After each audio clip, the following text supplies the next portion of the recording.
phim coi thôi đâu Manipur kia thôi đâu ôi ôi Abi mem tang le thin đấy out many of these cookie armed groups under the SU. They have been propped up by Indian security forces, and unfortunately on media you see BJP entering into an understanding with them for them to get help to win elections. Now they are playing havoc. They are running wild. Similarly in the valley areas there are armed groups which is reportedly nurtured by political leadership from your party. Some militants in the valley haiba wapam se masi artisi kari no habi se pressing is not to you. Manipur na si thoi ba valley the lady ba Manipur ngam na hona riba Manipur ki saktam kai na hona riba khun ngak pa sing asigi matak ta ozabi mon ngarang on the floor of the parliament of the house ta tham khibuduna takudi khun ngak pa sing je ma ki yekna bani haiba haimen no thoi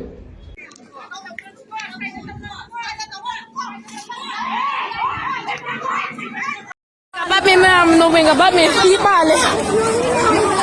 Ba't kayo ito isibay ko? Housing Manipuri oina leiriba irang asigi manungda Khul Ngakpagi Mingda sanariba electoral politics asi ka ama henman kre masi atuba matamda khara handok na hudaba taragadi aikhoi masel gi marakta yamna fibam tadaba ama lakba yabagi mamidu leire Ikhang kangaudana thorakiba irang aduda ngakpinaba leitabadigi imaleba asi ngaktaba yade haiduna taseng na amagpa amata yaudana kanaba amata thidana Khul Ngakani haiduna thokcharakiba miyoi asini ngasi awafamda taba yabagi fibamda leiraklibasi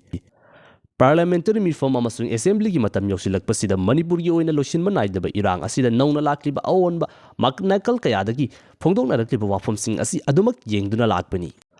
Hauji aikogi lamda Manipur asida oirakliba fibam asida mamangaidagi hauna matam gi oina lairiba political parties makoigi mihut amasung makoiga khusamna duna chatliba kangmusing asigi maikeidagi yamna chip oiba trick kayama adumak chathaduna lakpagi oiba fibam asi hanadagi hauna lakpanina adumak yengbani adubu handakki matang asida yamna nungaitaba khara yausilakadore ngasisi yamna nungaitaba thawdo amakhakta Khul Ngakpasing phaba lakpani haiba aduki matik yamlaba security forcing na bulletproof gari fawu yauduna Khul Ngakpa phabagi thawdokni haiduna social media da wawa launa viral oirakhi Khul Ngakpa phabagi ni haiduna thokliba aduki matik yamna chawroba irang mara aduda makoigi damakta kari dosige haibaduda mai onsinbagi mahutta political oiba electoral political gi oiba idea khara pusinnaduna miyoi kharagi maikeidigi wafam sing phongdoknaba thengnakhi hauji aikogi leba asida matik chadaba luchingba kaya amana ningthijana leingakpa ngamlamdabana maram oituna hauji oirakliba irang asigi manungda imaleba asi kandaba yade makoina tawbiraktrabasu aikogi ithawni haiduna thorakriba taseng Khul Ngakani haiduna thorakliba isin inausing asida khudong thiba taba yabagi yamna chawba fibam amada leirebani ngasai thokliba irang adugi marakta miyoi kharagi maikeidigi phongdorakpa wafam kharada Khul Ngakpa phaba lakriba asi handak nauna Manipur gi MP oina khankiba inner gi oina bimol akoijam asina parliament ta phongdoklubagi phaba lakribani haiba wafam ama phongdorakhi madugi pakhu moina miyoi kyamagi maikeidagi hauzik bimol di opposition ni ruling di BJP ni hauzik Manipur gi oina leiriba government amasung center da leiriba BJP government na leiriba forcing asidi control tawbani makoina phanbani haiba wafam si su phongdoknakhi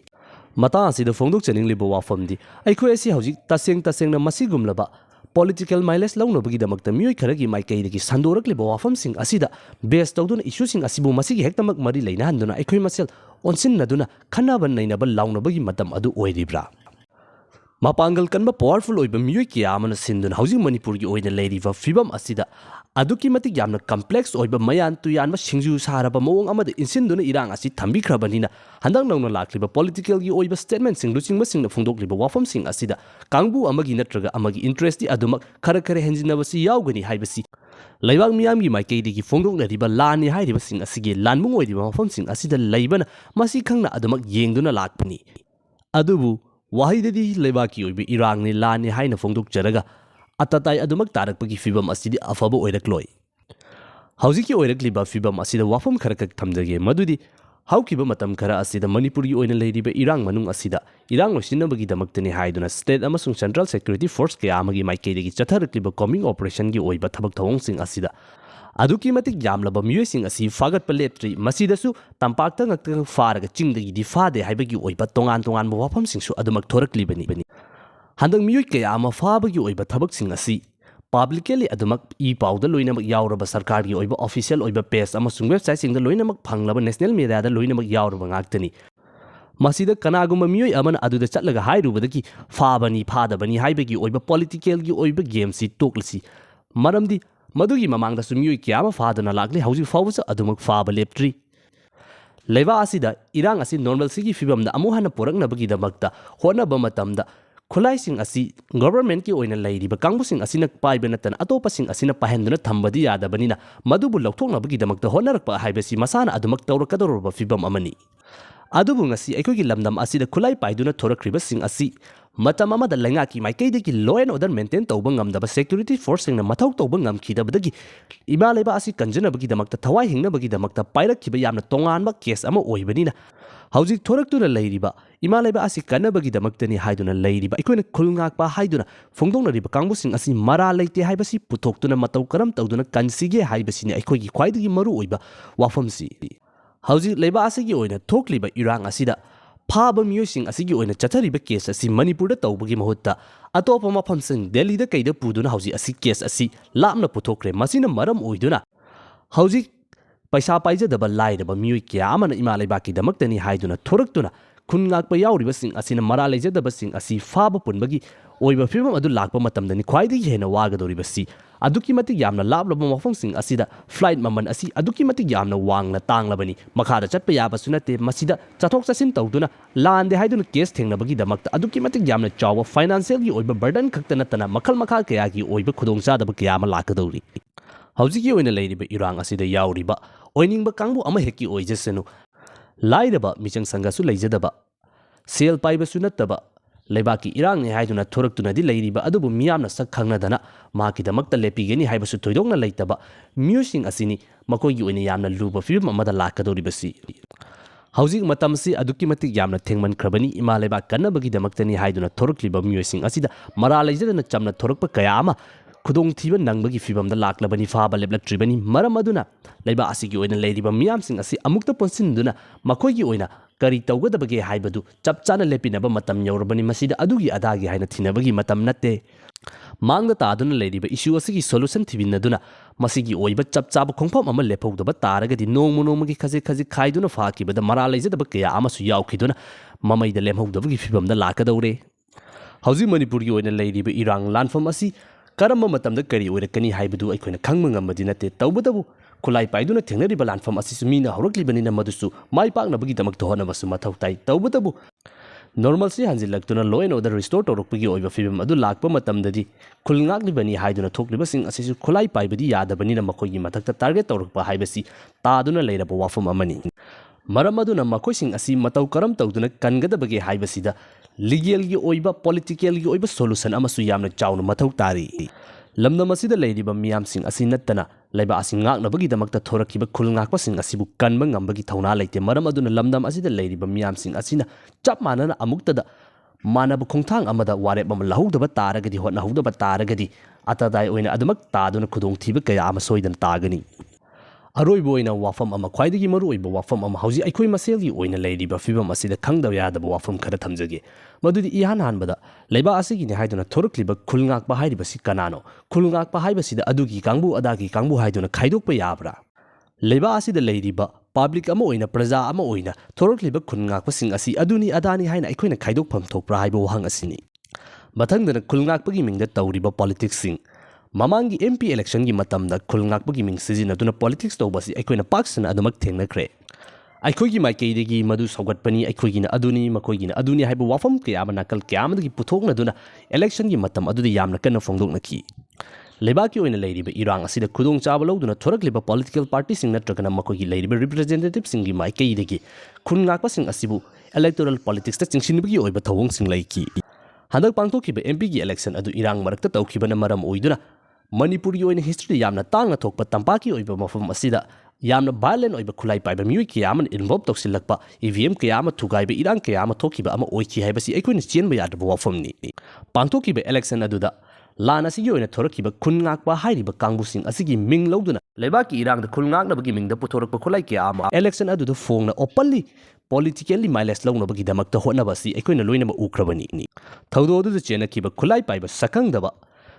Election gi oiba mafamsing security na ningthijana ngak senduna leiriba mafamsing aduda changsilaktuna thugai chekhaiba gi oiba thabaksing chathaba ngamba miyosing adu lamdam asigi leiriba miyamsing asigi pengadaba maong amada makoida dandi fangkidabana penadaba kya amasu leinaki